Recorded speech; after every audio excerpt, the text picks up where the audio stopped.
அனைவருக்கும் வணக்கம். இன்னைக்கு நம்ம சேனலில் பொடலங்காய் பொரியல் பண்ண போகிறோம். அது எப்படி செய்யலான்னு பார்க்கலாம். அதுக்கு இந்த மாதிரி ஒரு பெரிய சைஸ் பொடலங்காய் எடுத்து ரெண்டாக கட் பண்ணி வச்சுருக்கேன். அதை இப்போ நம்ம தோல் சீவிக்கலாம்.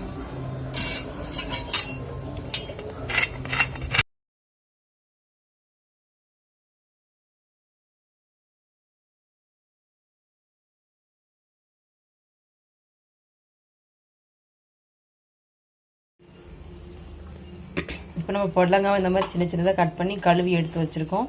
நம்ம இப்போது பொரியல் செய்ய ஸ்டார்ட் பண்ணிடலாம். அதுக்கு பாத்திரத்தில் அடுப்பில் பாத்திரம் வச்சு எண்ணெய் ஊற்றிருக்கேன். எண்ணெய் காஞ்சி சூடாயிடுச்சு. இப்போ கடுகு போட்டுக்கலாம்.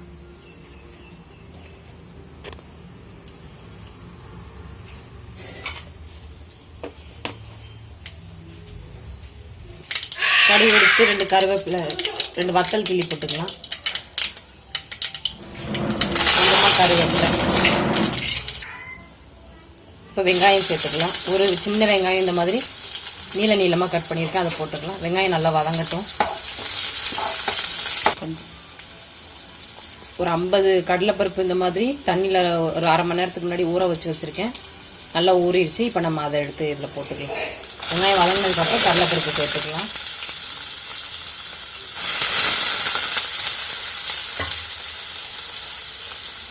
கட் பண்ணி வச்சுருக்கிற பொடலங்காயும் இப்போ அதில் போட்டுறேன்.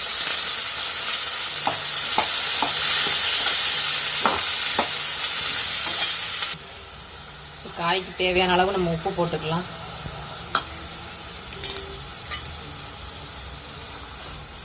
போட்டு நல்லா வதக்கி விட்டுக்கலாம்.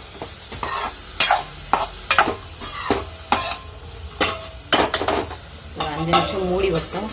காய் வேகட்டும். ஓகே ஃப்ரெண்ட்ஸ், இப்போ நமக்கு ஒரு 5 மினிட்ஸ் ஆகிடுச்சு. கடலைப்பருப்பும் நல்லா வெந்துடுச்சு. பொடலங்காவும் வெந்துடுச்சு. இந்த டைமில் நம்ம தேங்காய், சீரகம், ஒரு சின்ன பச்சை மிளகாய், 2 வெள்ளைப்பூடு போட்டு இந்த மாதிரி இது திரிச்சு வச்சுருக்கேன். மையம் அரைக்கக்கூடாது. இந்த மாதிரி திரிச்சு வச்சுருக்கிறத இதில் நம்ம இப்போ சேர்த்துக்கலாம். இது பசங்களுக்குன்றனால காரம் அதிகமாக இல்லாமல் ஒரே ஒரு வத்தல் கிள்ளி போட்டு தாளிச்சிருக்கோம். ஒரு சின்ன பச்சை மிளகாய் போட்டு தேங்காய் திரிச்சு வச்சுருக்கேன். காரக்குழம்பு, கத்திரிக்காய் முருங்கைக்காய் போட்டு காரக்குழம்பு தான், அது காரமாக இருக்கும். அதனால் இது கொஞ்சம் கம்மியாக தான் காரத்தில் தான் வச்சுருக்கோம். நீங்கள் காரமாக சாப்பிடுவீங்கன்னா 2 பச்சை மிளகாய் சேர்த்துக்கலாம். இப்போ இந்த தேங்காயோட பச்சை வாசனை போகிற வரைக்கும் நல்லா கிண்டி விட்டுக்கலாம்.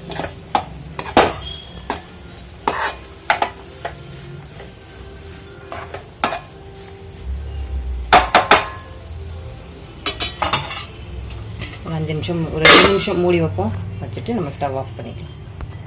நல்லா தேங்காயோட பச்சை வாசனை எல்லாம் போயிடுச்சு. இப்போ நம்ம ஸ்டவ் ஆஃப் பண்ணிக்கலாம்.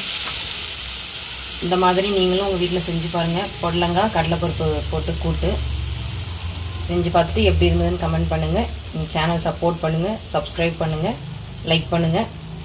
அடுத்த வீடியோவில் மீட் பண்ணுங்கள். தேங்க்யூ.